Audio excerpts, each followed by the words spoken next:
This is the story of 13-year-old Vihan who seemed to be at war with his own parents. It started with the little things: a misplaced jacket, a forgotten chore, a bit of advice from his parents, a request to turn off the television. Any of these could light a fuse. Vihan would yell. He would stomp his feet, slam doors, and sometimes, in the heat of his fury, he would lash out at his little sister Avni. For his parents, every evening became a minefield. They felt like they were constantly walking on eggshells waiting for the next explosion. Vihan was not born with this anger.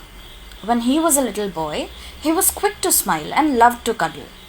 But as the hormonal fog of his teenage years rolled in, every interaction felt like a challenge to his autonomy or a threat to his independence. His parents, desperate to regain control, did what most loving, exhausted parents do. They engaged. When Vihan yelled, they yelled louder to show him who was boss. When he slammed a door, they pounded on it, demanding he come out and face them. When he lost his temper, they lost theirs, matching his fiery energy with their own. It became a daily power struggle. Vihan would push, his parents would push back, and the tension in the house would rise until everyone was left emotionally drained and bruised. No one was winning, but neither side knew how to stop fighting. Worry crept into the household. Was Vihan becoming a bully? Were they failing as parents? Eventually, feeling entirely defeated, they decided to consult a child psychologist. The psychologist listened patiently as the parents recounted the shouting matches, the slammed doors, and the constant friction. She didn't blame Vihan, nor did she blame them. Instead, she helped them see the invisible strings attached to every argument. Right now, Vihan is looking for a power struggle, the psychologist explained. When you yell back, when you argue, or when you try to force him to submit in that moment, you are stepping onto the battlefield with him. You are giving his anger a target. To change his behavior, you must first change how you respond to it. You need to stop engaging in the fight.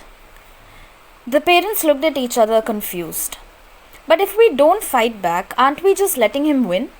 Aren't we letting him get away with it? No, the psychologist replied. You aren't giving in. You are simply changing the rules of the game. You will no longer yell, scold, or lecture. Instead, you will calmly and together impose consistent consequences for his behavior. She mapped out a new strategy for them rooted in calm, unyielding boundaries. The very next day, the universe tested their new resolve. Vihan wanted to watch a late night show, and when his mother told him it was time for bed, the fuse was lit. You never let me do anything. You're ruining my life, Vihan shouted, his face turning red, stepping closer to intimidate her. In the past, his mother would have shouted back, defending her decision. This time, she took a deep breath. She looked him in the eye, her voice entirely flat and devoid of anger.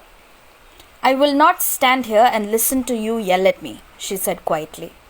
Then she picked up the remote, disconnected the TV, turned around and walked out of the room, closing the door behind her. Vihan stood there frozen. His target had vanished. He had all this furious energy built up, but there was no one to throw it at. He slammed his foot down, but the silence of the house offered no echo. A few days later, during an argument over his homework, Vihan got so frustrated that he shoved his little sister aside to storm out of the room. Avni burst into tears. Vihan braced himself for the storm, the screaming, the lecture, the threats of being grounded for a month.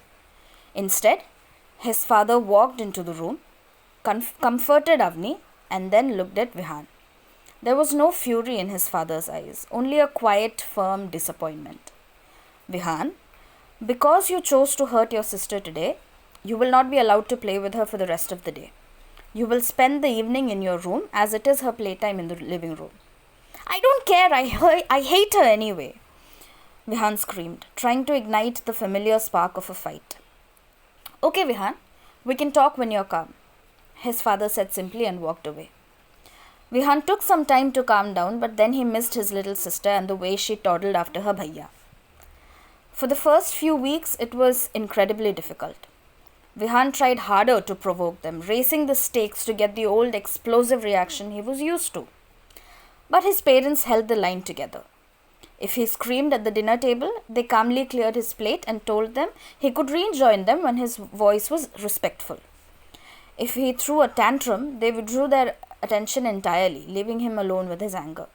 Slowly, the atmosphere in the house began to shift. Vihan began to realize that his anger was no longer a tool that could manipulate his parents or control the room. It brought him no audience, no power, and only resulted in immediate, quiet consequences that he didn't like. Months passed. One afternoon, Vihan and his father were working on a school project in the garage.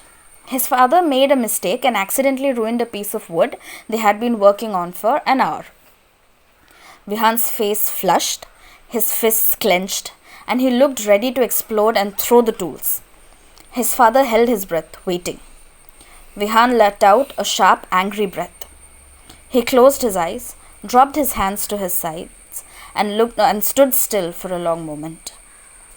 Then, looking at the ruined wood, he said in a tight but controlled voice, "I need to take a break. I'm going inside for a few minutes."